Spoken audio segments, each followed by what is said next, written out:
తండ్రి అయిన దేవుని నుండి ప్రభు అయిన యేసుక్రీస్తు నుండి కృప సమాధానములు మీకెల్లరకు కలుగును గాక. ఆమెన్.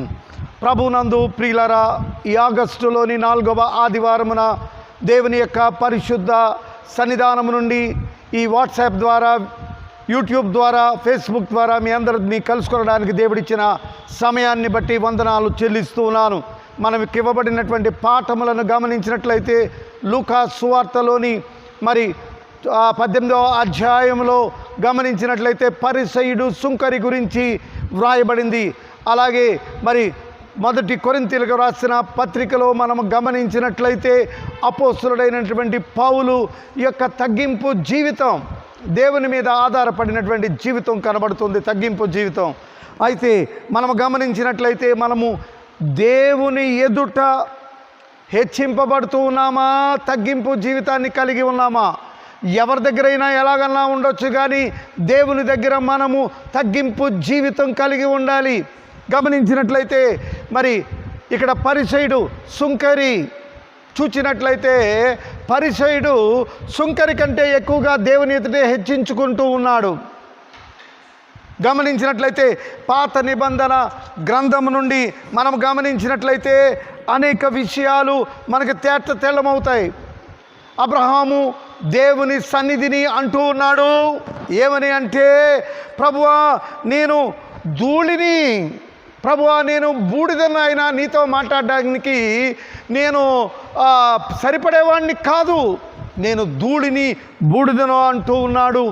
ప్రభునందు ప్రియులారా, దేవుని ఎదుట మనము ధూళి వంటి వారము, బూడిద వంటి వారము. మనం గమనించినట్లయితే యోబు అంటూ ఉన్నాడు, దేవా నేను నీచుడును అంటున్నాడు. మనం గమనించినట్లయితే ఎంత తగ్గింపు జీవితం. దేవుని ఎదుట యోబు ఎంత భక్తి కలిగిన వాడో, శ్రమలు అనుభవించిన వాడు అంటున్నాడు, అయ్యో నేను నీచుడను ప్రభువా. ఎంత తగ్గింపు జీవితం. పరిశుద్ధమైన జీవితాన్ని జీవించిన దేవుని ఎదుట తగ్గించుకుంటూ ఉన్నాడు. ప్రియులారా, మనం గమనించినట్లయితే కీర్తనాకారుడు రాస్తూ ఉన్నాడు 22వ అధ్యాయం 6వ వచనములో అంటున్నాడు, నేను నరుడను నాయనా, నీ చేతులతో చేయబడిన నరుడను, నేను పురుగును నాయనా, పురుగును. మనకి దోమ కుడితే దోమని ఇలా చంపితే చచ్చిపోతుంది, ఏదైనా చిన్న జీవిని ఇలా అంటే చచ్చిపోతుంది. అలాంటి దానితో దావీదు పోల్చుకున్నట్లుగా మనం చూస్తూ ఉన్నాం. ప్రియులారా, యెషయా గ్రంథకర్త 6వ అధ్యాయంలో 5వ వచనములో అంటున్నాడు, నాయనా నేను అపవిత్రమైన పెదవులు గలవాడును, అపవిత్రమైన జనుల మధ్య నివసిస్తూ ఉన్నాను, నేను పరిశుద్ధుడను కాదు అంటున్నాడు. దేవుని యొక్క ప్రవక్త అయినటువంటి యెషయా అంటూ ఉన్నాడు, నేను పరిశుద్ధుడను కాదు నాయన, అపవిత్రమైన పెదవులు కలిగిన జనుల మధ్య నివసిస్తున్నాను. తను తాను తగ్గించుకున్నాడు. వీరందరూ దేవుని ఎదుట తగ్గింపు జీవితాన్ని కలిగి ఉన్నట్లుగా మనం చూస్తూ ఉన్నాం. ప్రియులారా, అపోస్తలుడైన పౌలు అంటున్నాడు, నేను ప్రభువా నేను ఏదైతే అయ్యున్నానో అది నీ కృప, నేను అపోస్తలుడుగా అనిపించుకొనుటకు యోగ్యుడను కాను. అంటే అపోస్తలుడైన పౌలు పెద్ద చదువు చదివాడు, ధర్మశాస్త్రాన్ని పఠించాడు, గమాలియేలు పాదాల దగ్గర. మళ్ళీ నిష్ఠాగరిష్టమైన కుటుంబంలో, పరిసయ్య కుటుంబంలో జన్మించినవాడు, ఉన్నతమైన చదువుకు చదివినవాడు, ఎంతో భక్తితో ఆ రోజుల్లో యూదులలో భక్తి కలిగినటువంటి యూదుడు. అదేవిధంగా ఆ రోజుల్లో ఉండేటువంటి పార్లమెంట్ సన్హెడ్రిన్ సభలో సభ్యుడు. అటువంటి ఉన్నతమైన స్థితిలో ఉండి దేవుని దగ్గర అంటున్నాడు, నాయనా నేనేదైతే అయ్యున్నానో అది నీ కృపను బట్టే తప్ప మరేది కాదు అంటున్నాడు. ఎంతగా తగ్గించుకున్నాడో మనము ఇక్కడ మనం చూస్తున్నాం. ప్రియులారా, అందుకునే అంటున్నాడు తిమోతికి రాస్తూ అపోస్తలుడైన పౌలు అంటున్నాడు, నేను దేవుని ఎదుట అనేక తప్పిదములు చేసినటువంటి వాడను, నేను ప్రధాన పాపిని, నేను మంచోడిని కాదు.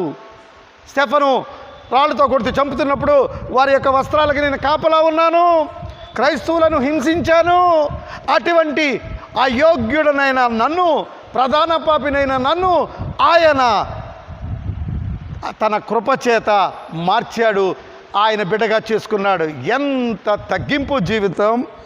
మనం ప్రభునందు ప్రియులారా, అదే యెషయా గ్రంథకర్త అంటూ ఉన్నాడు. ఏమనంటే, నాయనా మేము నీతిమంతులం అనుకుంటున్నాం, కానీ మా నీతి క్రియలు నీ ముందర ఎలాగున్నాయంటే మురికి గుడ్డల వలె ఉన్నవి.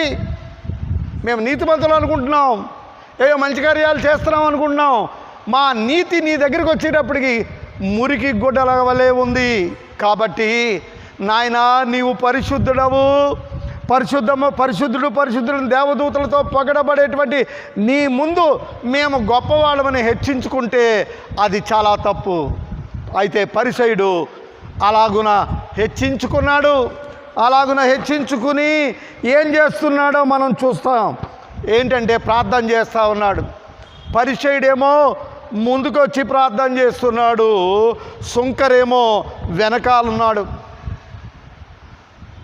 సుంకరి దేవుని వైపు చూడ్డానికి కూడా భయపడి తలదించుకుంటున్నాడు. పరిసయ్యుడు నేను గొప్పవాణ్ణి అన్నట్టు దేవుని ఎదుట మోరెత్తుకుని దేవుని వైపు చూస్తూ అంటున్నాడు, ఈ చోరుల వలెను, అంటే ఈ దొంగల వలెను, ఈ అన్యాయస్తుల వలెను, వ్యభిచారులు అయినటువంటి వారి వలనను, ఇతర మనుష్యుల వలనైనను, ఆఖరికి ఈ సుంకరి వలనైనను నేను లేకుండా నన్ను చేసినందుకు నీకు వందనాలు అంటున్నాడు. అంటే నేను వీళ్ళందరికన్నా పరిశుద్ధుణ్ణి అని దేవుని దగ్గర అన్నాడు. దేవుడు అనుకోవచ్చు మనసులో, రే నీ సంగతి నాకు తెలీదా, పరిశుద్ధుడిగా యాక్ట్ చేస్తున్నావు, ఏదో మంచోడిగా యాక్ట్ చేస్తున్నావు, నీ సంగతి నాకు తెలీదా, దేవునికి తెలీదా మన సంగతులు? నేనంతా పరిశుద్ధుడిగా మీ అందరికీ కనబడవచ్చు, నేనేమేమి చేస్తున్నానో నా దేవునికి తెలుసు. దేవుని దగ్గర మనం గొప్పలు చెప్పకూడదు. అందుకనే సుంకరి ప్రార్థన దేవుడు విన్నాడు. అక్కడ నిలబడ్డాడు, ఆకాశం వైపు కన్నులు ఎత్తడానికి ధైర్యం చాలక దించుకుని, దేవా పాపినైనా నన్ను కరుణించమన్నాడు. వీడు గొప్పలు ఇంత గొప్పలు కాదు. ఏమన్నాడు, నేను వారానికి 2 సార్లు ఉపవాసం చేస్తూ ఉన్నాను, నాయన నీ సన్నిధికి 10వ వంతు చెల్లిస్తూ ఉన్నాను, నేను గొప్పవాణ్ణి అనుకుంటున్నాడు పరిసయ్యుడు. అవేమీ చెల్లించకపోయినా సుంకరి, దేవా పాపినైనా నన్ను కరుణించుము అన్నాడు. గమనించినట్లయితే ప్రభునందు ప్రియులారా, ఈ ఇద్దరిలో ఎవరి ప్రార్థన దేవుడు విన్నాడు అంటే దగ్గరగా ఉన్నవారి కంటే దూరముగా ఉండి పాపినైనా నన్ను కరుణించమన్న పాపి ప్రార్థన దేవుడు విన్నాడు. మనం అనుకుంటున్నాం మనం క్రైస్తవులు, ఈ చర్చి మాది, ఇదంతా మాది, మేము దేవునికి దగ్గరగా ఉన్నాం అనుకుంటున్నాం. బయటికి లోపలికి రాకుండా భయపడిపోతూ తప్పులు చేసిన వాళ్ళు వెనకాల నుండి, అయ్యా మేము పాపులు నాయనా మమ్మల్ని కరుణించమంటే మన ప్రార్థన కంటే ఎవరి ప్రార్థన విన్నాడు దేవుడు? వాళ్ళ ప్రార్థనే వింటూ ఉన్నాడు. అయితే ఇతడు ఏం చేశాడో చూడండి. తలెత్తడానికి ధైర్యం చాలక రొమ్ము కొట్టుకుంటూ, బాబోయ్ అయ్యో రొమ్ము కొట్టుకొనొచ్చు, దేవా పాపినైనా నన్ను కరుణించుమని పలికెను. మనం గమనించినట్లయితే ప్రభునందు ప్రియులారా, పాపుల ప్రార్థన దేవుడు ఆలకించే దేవుడు. పాపులను రక్షించడానికి ఈ లోకానికి వచ్చాడు. పాపి కొరకే ప్రాణం పెట్టినవాడు దేవుడు. నేను నీతిమంతులను పిలువ రాలేదు కానీ పాపులనే పిలువ వచ్చి తిని వారి కొరకే నా ప్రాణాన్ని త్యాగం చేస్తున్నాను. అనారోగ్యంగా ఉన్నవాడికే డాక్టర్ గారు కావాలి, నేను రోగుల కొరకు డాక్టర్గా వచ్చాను. వారి రోగాలు, వారి పాపాలు, శాపాలు తీసేసి వారిని పవిత్రులుగా చేయడానికి. ప్రభునందు ప్రియులారా, మరి మనము ఎలా ఉన్నాం? ఈయన గురించి ఏదో మాట్లాడుకున్నాం, ఈ పరిసయ్యుడు ఈ యొక్క సుంకరు గురించి మాట్లాడుకుని మనం అలా లేంలే, మనం మంచోళ్ళం, చాలా గొప్పోళ్ళం అని అనుకుంటున్నాం. అవునా? ఈ వాక్యపు వెలుగులో మనము మన జీవితాలను పరిశీలన చేసుకోవాల్సిన వారమంటున్నాం. అపోస్తలుడైన పౌలు యూదుడు, పరిసయ్య తెగకు చెందినవాడు, గమలీయేలు పాదముల దగ్గర విద్యను అభ్యసించినవాడు, ఎంతో ధర్మశాస్త్రంలో పాండిత్యం సంపాదించినవాడు. అటువంటి వాడు దేవుని యొక్క ప్రత్యక్షతను కనుగొన్న తర్వాత దమస్కు మార్గంలో ఆయన మాట్లాడిన తర్వాత మారిపోయి, ప్రభువా నీ దాసుడను అల్పుడను అపోస్తలులందరికంటే చిన్నోణ్ణి, నాకేమీ తెలీదు, నేనేమైతే అయ్యున్నానో అది నీ కృప వలనే ప్రభువా అంటూ ఉన్నాడు. అటువంటి జీవితం మనకుందా? మనకున్న చదువుని బట్టి ఆనందిస్తాం, మనకున్న అందాన్ని బట్టి, మనకున్న డబ్బుని బట్టి, మనకున్న బలగాన్ని బట్టి మనం గొప్పలు అనుకుంటాం. కానీ అతిశయించువాడు దేవుని యందే అతిశయించాలి అని దేవుని యొక్క గ్రంథం మనకి తెలియచేస్తుంది. ప్రభునందు ప్రియులారా, మనం గమనించినట్లయితే ఇక్కడ అంటున్నాడు చివరిగా, నాయనా నేను ప్రయాసపడినది నేను కాదు. ఎంత ప్రయాసపడ్డాడో సువార్త కొరకు. దెబ్బలు తిన్నాడు, చెరసాల్లో వేయబడ్డాడు, మళ్ళీ ప్రయాణాల్లో సర్పాలు, ప్రయాణాల్లో ఓడ పగిలిపోయింది, ఏదో ఒక ఒడ్డుకు చేరితే ఆ ఒడ్డులో పాము కరిచేసింది. ఇవన్నీ నుంచి తప్పించబడినటువంటి వాడు అంటున్నాడు, నా గొప్పతనమేం కాదు, ఇవన్నీ నుంచి తప్పించబడ్డం, ఇంత గొప్ప సేవ చేయడం నా గొప్పతనం కాదు. ఎవరు గొప్పతనం అన్నాడంటే, నాకు తోడయ్యున్న దేవుని కృప వలనే నేను ఈ కార్యాన్ని చేయగలిగాను. దేవునికి స్తోత్రం. మనం అంటాం, నేనండి ఎంత గొప్ప సేవ చేశానండి, ఎన్ని వాక్యాలు మహాసభల్లో వాక్యాలు చెప్పానండి, అసలు నా ప్రసంగాలు వింటేనే జనాలు గొప్ప ఇదైపోతారండి అని గొప్పలు చెప్పుకునేవాళ్ళు ఉన్నారు.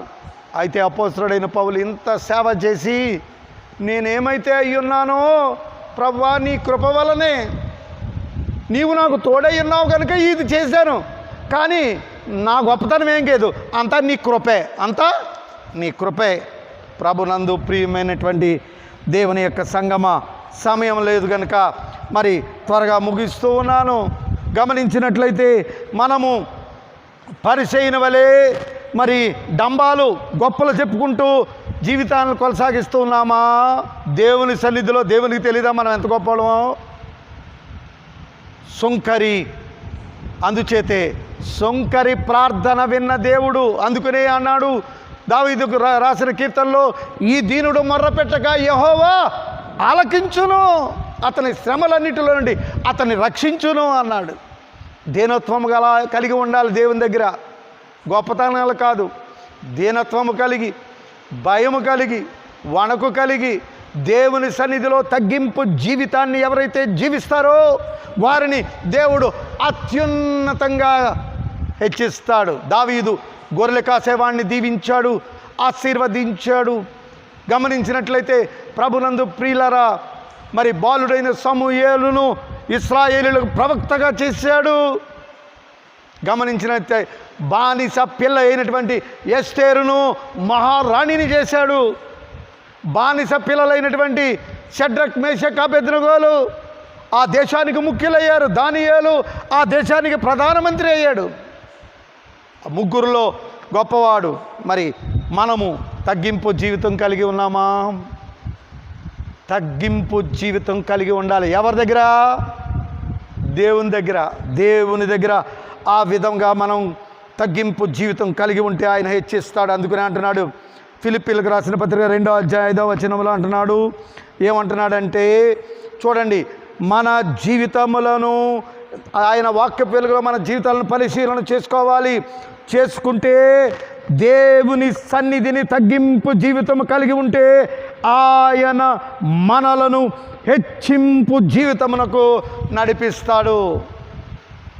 కనుక ఎవరి దగ్గర ఎలా ఉన్నా దేవునితో ఆటలాడకూడదు. దేవుని దగ్గర తగ్గింపు జీవితం కలిగి, దేవా నేనేమైతే అయ్యున్నది నీ కృప అని దేవుని దగ్గర సాగిలిపడినప్పుడు దేవుడు నీ ప్రార్థన అంగీకరించి నీ హృదయవాంఛలను తీర్చి ఆయన బలిష్టమైన చేతి కింద అత్యధికంగా హెచ్చిస్తాడు. అట్టి కృప తగ్గింపు జీవితం కలిగినటువంటి వారి జీవితాల్లో అనుగ్రహిస్తాడు గనుక అలాంటి తగ్గింపు జీవితం దేవుని దగ్గర మనం కలిగి ఉండడం చేత విస్తారమైన దీవెనలు పొందుకునే భాగ్యాన్ని పరిశుద్ధాత్మ దేవుడు మనందరికి అనుగ్రహించును గాక. ఆమేన్. దేవుని నుండి ప్రభు అయిన యేసుక్రీస్తు నుండి కృపయు సమాధానములు మీకు కలుగునుగాక. ప్రభునందు ప్రియమైన సంఘమా, దేవుని మహాకృపను బట్టి మరి ఒక ఆదివార దినాన ఆయనను ఆరాధించేటువంటి భాగ్యం మనకందరికీ కలిగినందుకు మనమందరం కూడా ఆయనకు కృతజ్ఞతాస్తుతులు చెల్లించాలి. లూథరన్ సాంప్రదాయ ప్రకారంగా ఈ ఆదివారము త్రిత్వంలోని 11వ ఆదివారంగా ఉంటుంది. అయితే ఇతర సాంప్రదాయకమైనటువంటి సంఘాలలో పెంతెకోస్తు 12వ ఆదివారంగా ఎంచబడుతూ ఉన్నది. మన పూర్వీకులు మన కోసం ఏర్పాటు చేసినటువంటి ఈ పాఠ్యభాగాలు సువార్త పాఠ్యభాగము, పత్రిక పాఠ్యభాగం మనం గమనించి చూసినట్లయితే లూకాసు వార్తలో క్రీస్తు ప్రభు వారు ఒక చక్కటి ఉపమానాన్ని తెలియజేసినట్లుగా, అది ఏమిటి అని అంటే, ఏది ఉత్తమమైనటువంటి ప్రవర్తన నడవడిక, ఎవరి నీతి మేలైనటువంటి నీతి అనేటువంటి వివరాన్ని అర్థం చేసుకునేలాగున ఒక ఉపమానం తెలియజేయటం మనం చూస్తాం. సుంకరి అనేటువంటి వాడు, పరిసయుడు అనేటువంటి వాడు, వీళ్ళిద్దరూ దేవుని మందిరానికి వచ్చి ఏ విధంగా ప్రార్థన చేశారు అనేటువంటి విషయం.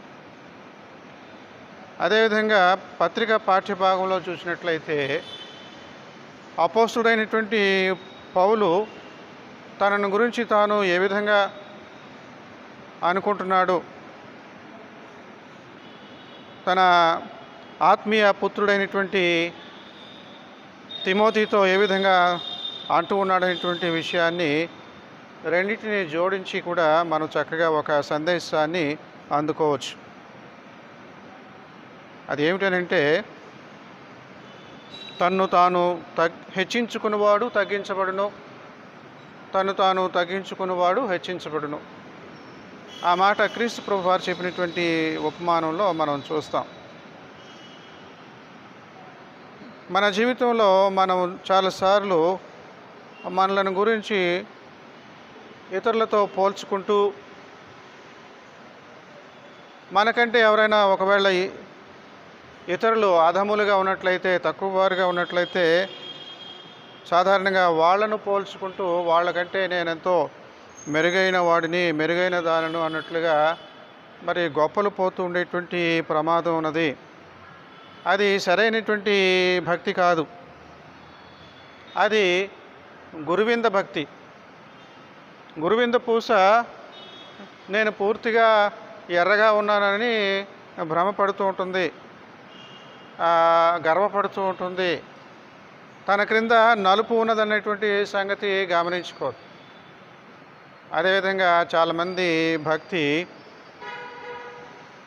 వాళ్ళ భక్తిని మించినటువంటి భక్తి ఇతరులకు లేదు అనేటువంటి ప్రమాదంలో జీవిస్తూ ఉంటారు.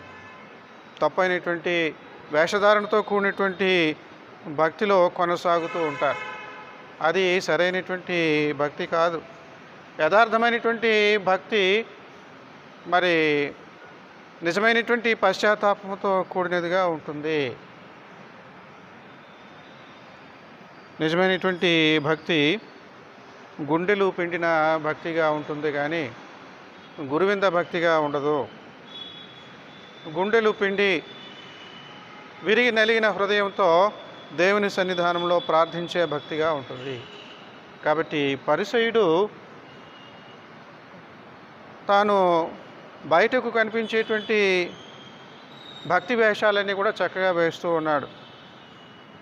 అందరి చేత నీతిమంతుడు అనిపించుకునేలాగున మతపరమైనటువంటి భక్తిపరమైనటువంటి అన్నీ కూడా చేస్తూ ఉన్నాడు. అందులో ఒకటి ఏమిటంటే, వారానికి 2 సార్లు ఉపవాసం ఉండటం. ఉపవాసం ఉండక్కర్లేదు. ఉపవాసం ఎప్పుడు ఉండాలని అంటే, మనకు ఏదైనా విపత్తు ముంచుకు వచ్చినప్పుడు, లేదైనా మనం ఏదైనా వ్రతము తలపెట్టినప్పుడు దాన్ని సాధించే వరకు దేవుని సన్నిధానంలో మొక్కుకొని ఉపవాసం ఉండటం అనేటువంటిది పరిపాటి. లేదా ప్రజలందరికీ పస్కా పండుగ దినాలలో కానీ లేకపోతే వేరే ఇతరత్ర మరి ముఖ్యమైనటువంటి పండుగ దినాలలో వారు ఒకరోజు ఉపవాసాన్ని చేస్తూ ఉంటారు.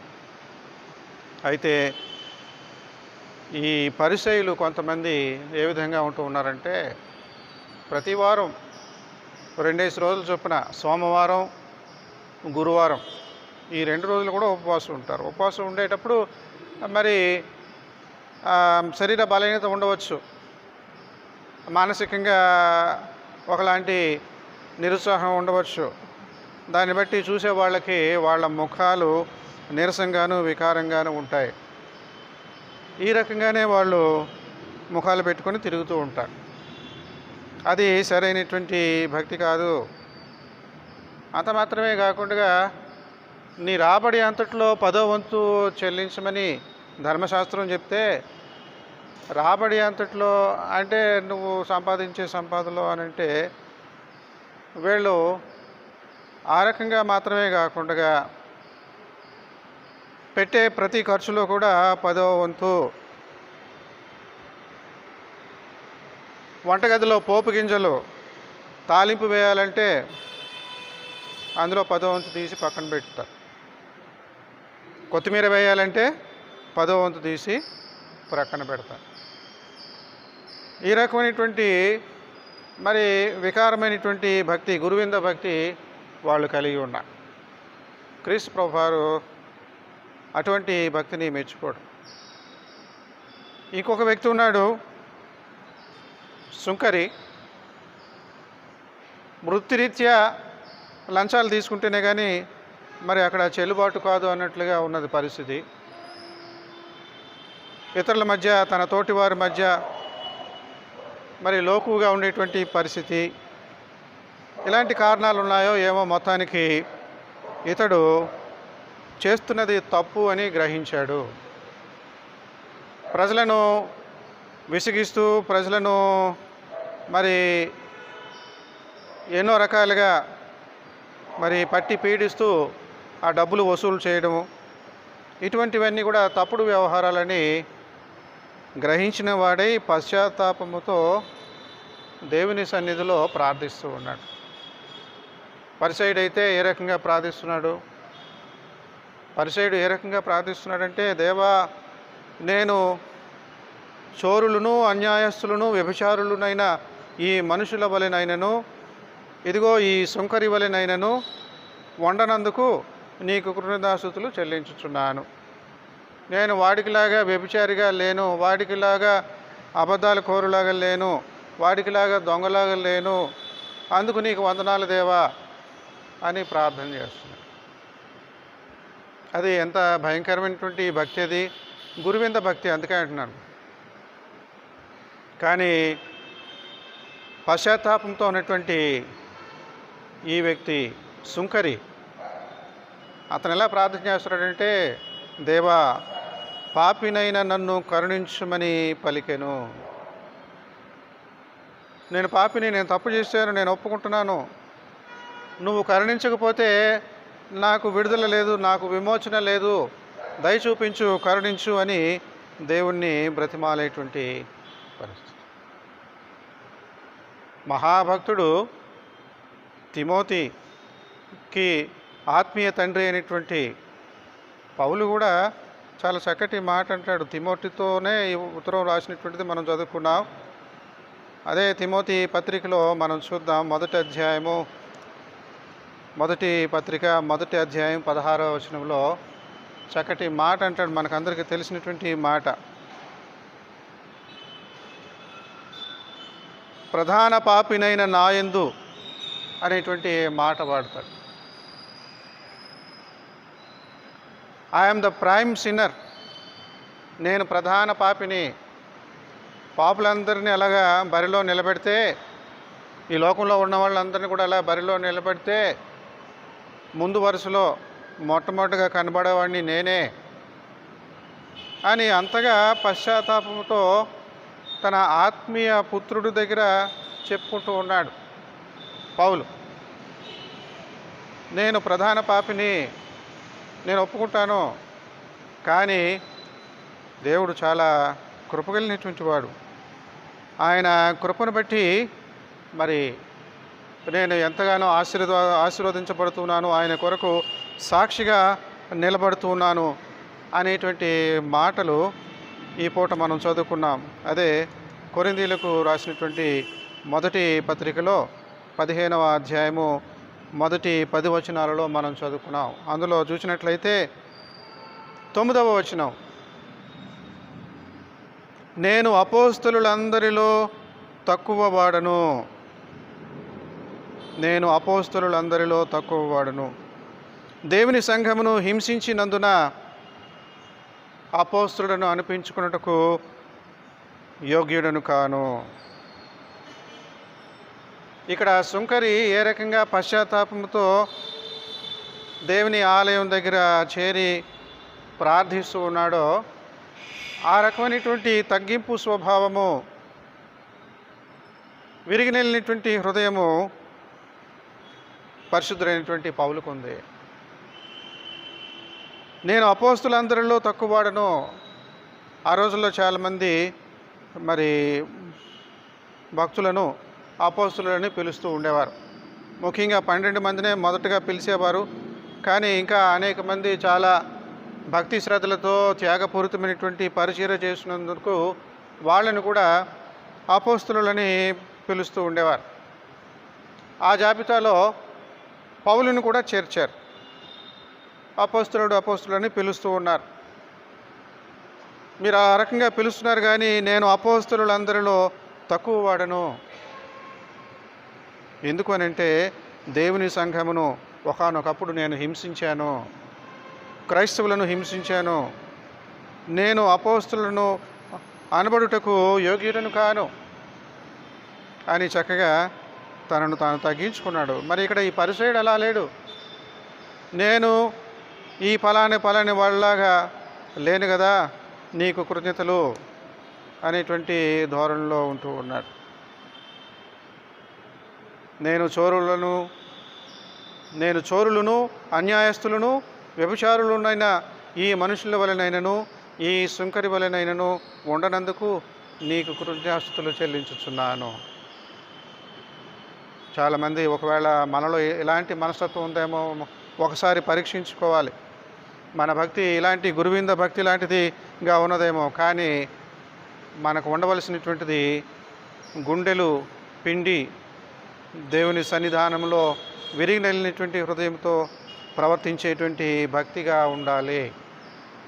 కాబట్టి ప్రియమైన సంఘమా, పౌలు ఇంకా చెప్తూ ఉన్నాడు, అయినను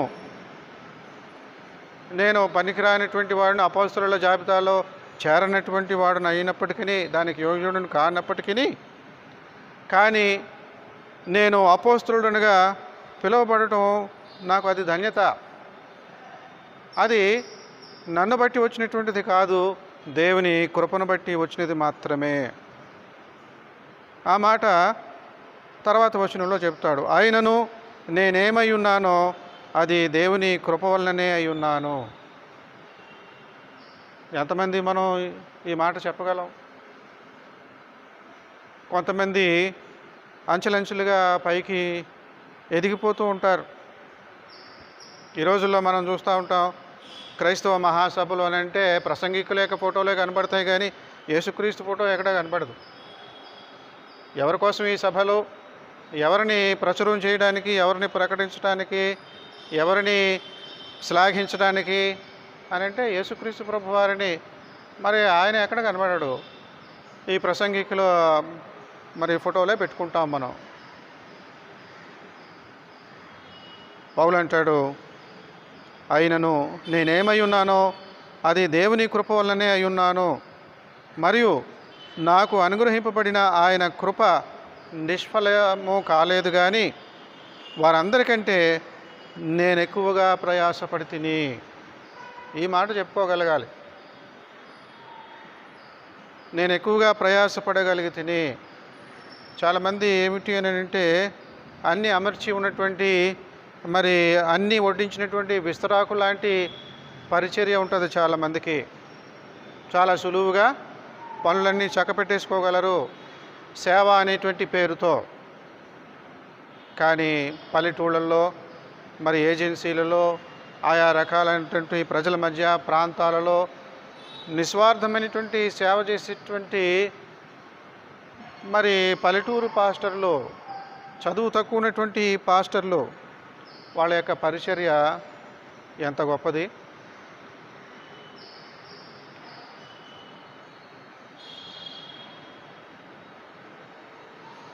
వారందరికంటే నేను ఎక్కువగా ప్రయాసపడినది నేను కాను, నాకు తోడయున్న దేవుని కృపయే. ఇంత చక్కగా పౌలు తెలియజేస్తూ ఉన్నాడు, తనను తాను తగ్గించుకుంటూ ఉన్నాడు. అబ్దుల్ కలాం గారి యొక్క జీవిత చరిత్రను చూస్తే చాలా అద్భుతంగా ఉంటుంది ఆయన యొక్క ఆ జీవితం విశేషాలు. ఒకానొక సందర్భంలో ఆయన మరి అంతరిక్ష సంబంధించినటువంటి సైంటిస్ట్ కనుక తన చేతి కింద అనేక మంది జూనియర్స్ ఉంటూ ఉండేవారు. ఈయన మహామేధావి కనుక మరి ఉన్న వాళ్ళందరిలో కూడా అక్కడ మెరుగైనటువంటి వాళ్ళ జాబితాలో ఈయన ఉండేవారు. ఈయన చేతి కింద కొంతమంది ఉంటూ ఉన్నారు. డ్యూటీ ప్రకారంగా ఏమిటంటే మనకులాగా ఆఫీస్కి 9 గంటలకు వెళ్ళి మళ్ళీ 5 గంటలకు వచ్చేలాగా కాదు. కొన్ని పనులు ఎలా ఉంటాయంటే ఎప్పుడు ప్రారంభించాలో, దానికి ఎప్పుడు దాని నుండి విశ్రాంతి తీసుకోవాలో తెలియనటువంటి పరిస్థితి. అందులో మమేకమైపోయి గంటల కొద్దీ, అంటే ఐన్స్టీన్ ఒక్కొక్కసారి ఏం చేశాడంటే తను ఉన్నటువంటి ఆ ప్రయోగశాలలో ల్యాబ్లో అవన్నీ ప్రయోగాలు చేస్తూ ఇంటికి కూడా వెళ్ళేవాడు కదా. ఒకసారి ఏం చేసుకున్నాడంటే గుడ్లు ఉడకబెట్టుకొని ప్రక్కనే ఆ ఉడికించినటువంటి గుడ్లు తింటూ ఉండేవాడు. ఒకసారి ఏం చేశాడు, ఈ తన్మయత్వంలో తన చేతి వాచి తీసి నీళ్ళల్లో వేసి ఉడకపెట్టాడు. అది గుడ్డు అనుకున్నాడు. కాసేపు తర్వాత తీస్తే అది గుడ్డు కాదు. అలాగా తన్మయత్వంలో ఉండిపోతారు. అది ఆ బాధ్యత అటువంటిది, ఆ ప్రయోగాలు అటువంటిది. అలాంటి స్థితిలోనే అబ్దుల్ కలాం గారి యొక్క పని కూడా ఉండేది. అయితే తన చేతి కింద ఉన్నటువంటి మరి ఒక శాస్త్రజ్ఞుడు కుటుంబాన్ని వదిలిపెట్టి చక్కగా వీకెండ్స్, శని ఆదివారాలు కుటుంబంతో గడిపేటువంటి అవకాశం ఉంటుంది పనిచేసేటువంటి వారికి. అలాంటిది ఒక అవకాశం లేకుండా పోయింది. చాలా వారాలు డాడీ నువ్వు వస్తానంటున్నావు, మమ్మల్ని బయటికి తీసుకెళ్తానంటున్నావు, ఎక్కడికి తీసుకెళ్ళట్లేదు, ఈసారి తప్పకుండా రావాలి అని అంటే తప్పకుండా వస్తాను అని చెప్పేసి ప్రమాణం చేసి వెళ్తాడు. ఇక్కడ ఈ పరిస్థితి మరి వేరేగా ఉంది. అక్కడ ఎక్కువసేపు ఉండిపోవాలి, ఇంకా ఇంటికి వెళ్ళేటువంటి పరిస్థితి లేదు. ఏంటి, తన చేతి కింద ఉన్నటువంటి ఇతను కొంచెం గలిబిలిగా ఉన్నాడు, కాన్సన్ట్రేషన్ చేయలేకపోతున్నాడు, ఏకాగ్రత లేదు. గమనించాడు, ఏంటి పరిస్థితి, నువ్వు కాన్సన్ట్రేట్ చేయలేకపోతున్నావు అంటే, ఏం లేదండి, పిల్లలు వాళ్ళందరూ ఈరోజు నన్ను వచ్చేయమన్నారు, బయటికి తీసుకెళ్ళడానికి రమ్మన్నారు, చాలా రోజులు అసలు మనం బయటికి వెళ్ళట్లేదు, ఈసారి కన్నా రా అని చెప్తే నేను మాట ఇచ్చాను, టైం అయిపోతుంది, మరి ఏంటి అనేటువంటి ఒక గాబరా ఉంది నాకు. నువ్వేమి కంగారు పడకు, నీ బాధ్యత నువ్వు చేసుకుంటా ఉండు, మీ కుటుంబాన్ని దేవుడే చూసుకుంటాడు, నువ్వు ఎందుకు అలా గాబరా పెడతావు అని చెప్పేసి ఆ ఒక మాట అని ఈయన కనపడకుండా వెళ్ళిపోతాడు అబ్దుల్ కలాం గారు. ఏమిటనంటే వీళ్ళ కుటుంబం దగ్గరికి ఇంటికి వెళ్ళిపోతాడు. ఇంటికి వెళ్ళిపోయి పిల్లలతోనూ వాళ్ళతో, మీ డాడీ నన్ను పంపించారు, మీరు ఇలాగా బయటికి వెళ్ళాలి, చాలా రోజులైంది అని అన్నారంట కదా, కానీ డాడీ చాలా బిజీలో ఉన్నారు, రావడానికి కుదరనటువంటి పరిస్థితి, కాబట్టి నన్ను మేము కూడా తీసుకొని వెళ్ళి అవన్నీ తిప్పి తీసుకొని రమ్మన్నాడు.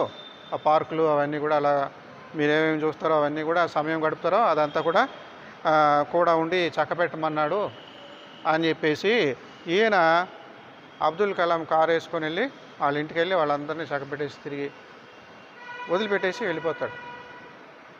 ఈయన డ్యూటీ అంతా ముగించుకొని మరుసటి రోజున ఎప్పుడో వెళ్తాడు.